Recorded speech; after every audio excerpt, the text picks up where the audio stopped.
Hindu calendar के अनुसार अश्विनी मास के शुक्ल पक्ष की प्रतिपदा तिथि से शारदीय नवरात्रि का महापर्व उत्सव प्रारंभ होता है, जो नवमी तक चलता है।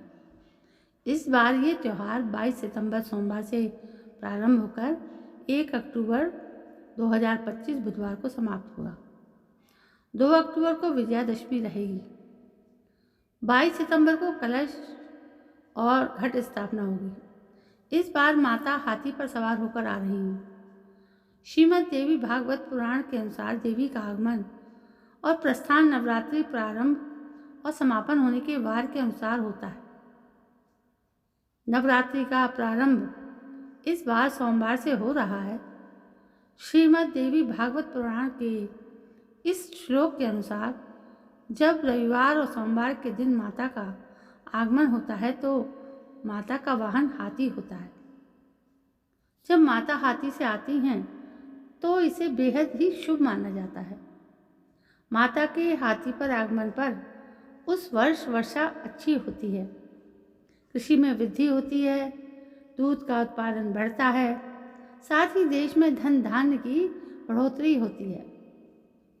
उल्लेखित पुराणों के अनुसार जब विजयादशमी रविवार या सोमवार की होती है तो माँ दुर्गा का प्रस्थान भैंसे पर होता है, जो व्यक्ति को शोक देता है।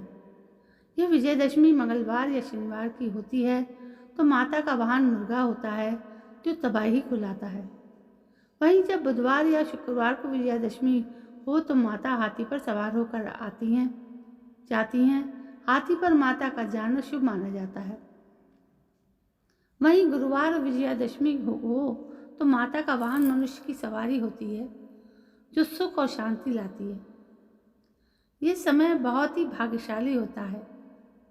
इस बार 2 अक्टूबर 2025 यानी गुरुवार के दिन विजयादशमी है।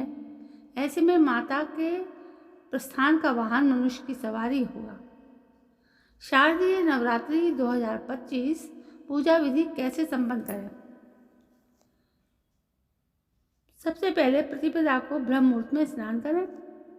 फिर उसके बाद घर के ही किसी पवित्र स्थान पर स्वच्छ मिट्टी से वेदी बनाएं।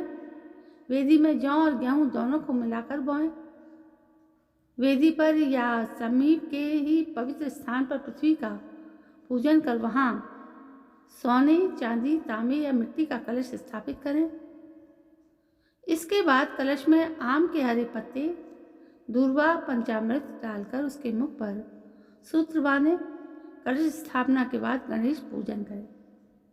इसके बाद वेदी के किनारे पर देवी की किसी धातु, पाषाण, मिट्टी व चित्रमय मूर्ति को विधि विधान से विराजमान करें।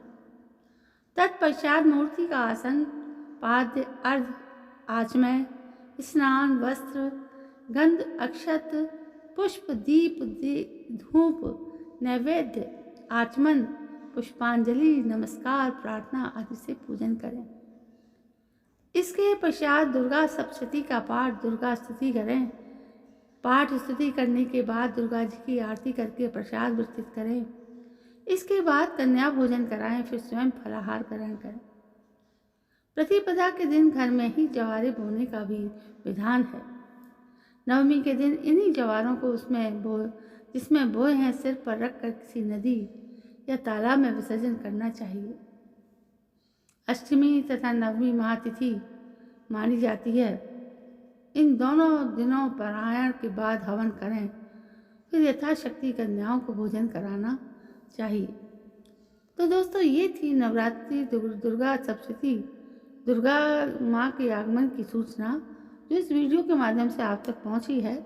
यदि आपको पसंद आई हो तो प्लीज़ लाइक, शेयर और कमेंट जरूर करें। क्या आपको पता था इससे पहले कि नौ दुर्गा की स्थापना कब होनी है? दोस्तों, कल मैं फिर हाजिर होती हूँ। तब तक के लिए जय हिंद, वंदे मातरम।